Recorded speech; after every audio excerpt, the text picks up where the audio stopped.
Hello students, welcome to my channel. और आज है इस लाइव प्रोसेसेस चैप्टर का बिल्कुल लास्ट टॉपिक, ह्यूमन बीइंग से रिलेटेड एक टॉपिक और बचा हुआ है, एक्सक्रीशन इन प्लांट्स। नाउ आज हम लोग देखने वाले हैं डायलिसिस क्या होता है। हम लोगों ने देखा कि नेफ्रॉन जो है वो मिलियंस ऑफ नंबर्स में हमारे अंदर प्रेजेंट है, दोनों किडनियों में। और मैंने आपको बताया कि हमारे अंदर जो बर्थ के समय जितनी संख्या में नेफ्रॉन्स पाए जाते हैं उतनी ही हमारे जीवन भर रहती है। वो कम हो सकती है, ख़राब होकर काम करना जब वो बंद कर दे तो वो कम हो सकती है, लेकिन वो बढ़ नहीं सकती, उसका हम लोग फॉर्मेशन नहीं कर सकते।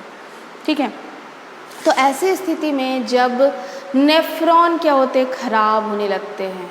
ठीक है, बहुत ज़्यादा किस वजह से किडनी ख़राब होता है? जब हम लोग बहुत ज़्यादा फास्ट फूड लेते हैं या खाने पीने का ध्यान नहीं रखते हैं तो धीरे धीरे क्या होती है, किडनियाँ ख़राब होने लगती है हमारी।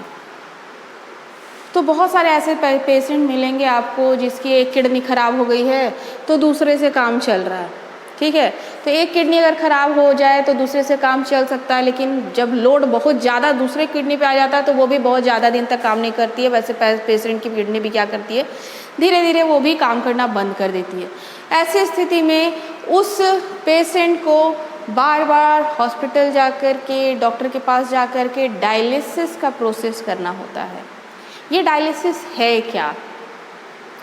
जैसा हम लोग देखें कि हमारे ब्लड से किडनी क्या कर रहा है, सारे वेस्ट को निकाल ले रहा है और ब्लड को बिल्कुल फ्रेश करके वापस भेज दे रहा है। तो ये जो डायलिसिस प्रोसेस है ये आर्टिफिशियली कहाँ पर हॉस्पिटल में होगा, क्लिनिक्स में होता है, एक इंस्ट्रूमेंट के द्वारा जिसको हम लोग डायलिस्टर के नाम से जान रहे हैं। अभी आप लोग देखो कि ये होता कैसे है। पहले हम लोग देखते हैं डायलिसिस क्या है। The procedure use for cleaning the blood of a person. एक पर्सन के ब्लड को क्लीन करने के लिए जो प्रोसेस इस्तेमाल किया जाता है, by separating the waste substance from it is called dialysis. उस व्यक्ति के ब्लड से वेस्ट को निकालने का जो प्रोसीडर है उसको हम लोग कहते हैं डायलिसिस। आर्टिफिशियल वे में, नॉट नेचुरल, है ना। अभी एक देखो हाथ है तो होता क्या है, हमारे पूरे ब्लड में जो ब्लड सर्कुलेटरी सिस्टम है हर जगह आर्टरी एंड वेन है। आप लोग अगर फिगर देखिएगा तो आप लोग को आर्टरी जो है वो हर जगह रेड कलर की फिगर में दिखाई गई है, इसलिए आप लोग याद रखिएगा आर्टरी को हमेशा रेड कलर से दिखाया जाता है और वेन को हमेशा ब्लू कलर से दिखाया जाता है। ठीक है, ये याद रखेंगे आप लोग, क्योंकि हम बोर्ड पर पढ़ रहे हैं, यहाँ पर आपको कलर नहीं दिख रहा है। तो आर्टरी जो होती है वो वेस्ट वाले ब्लड लेकर आती है, अभी हम लोग ये देखा नेफ्रॉन में, है ना। तो ये आर्टरी से एक ट्यूब को कनेक्ट कर दिया जाता है। एक ट्यूब को क्या करते हैं, कनेक्ट करते हैं। वो ट्यूब किससे जॉइंट रहती है, इस डायलिस्टर से जॉइंट रहती है और इस डायलिस्टर में घूमती फिरती है।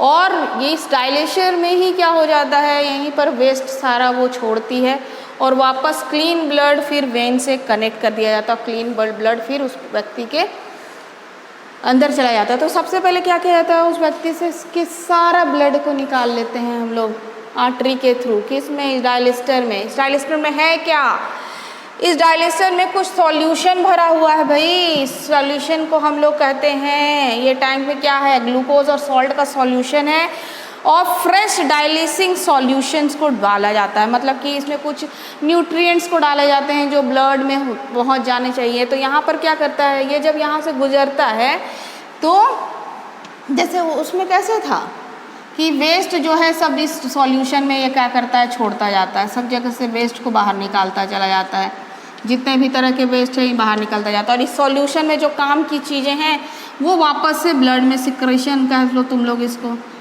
है ना, वापस से ब्लड में चली जाती है। तो ये सारे वेस्ट को क्या करता है, इस सॉल्यूशन में छोड़ता है और इस सॉल्यूशन के जो काम की चीज़ें हैं उसको अब्जॉर्ब करके क्या करता है, बाहर निकल जाता है।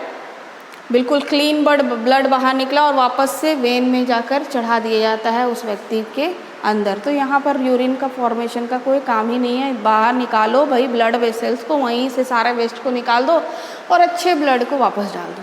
तो ऐसे पर्सन को बार बार डायलिसिस के लिए जाना होगा। एक बार से काम थोड़ी चलता है भाई, यूरिन तो हम लोग रोज़ रोज़ यूरिनेशन कर रहे हैं ना।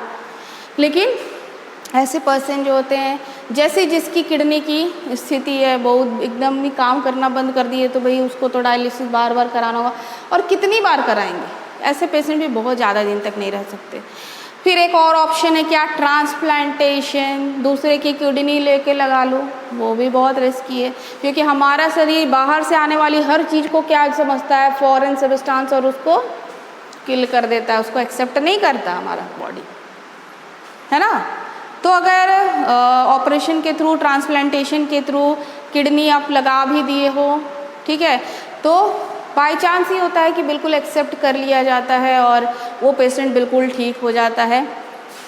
इसमें 100% श्योरिटी नहीं होती है, हो सकता है किसी किसी का 6 महीना बाद, कभी 1 साल के बाद भी वो किडनी को रिजेक्ट कर देता है। काम कर तो हम लोग यार 6 महीने तो काम किया, उसके बाद रिजेक्ट कर दिया, तो हमारा बॉडी कब समझे कि भाई ये हमारी चीज़ नहीं है, ये कहीं बाहर से आई हुई चीज़ है, इसको बाहर निकालो, ठीक है।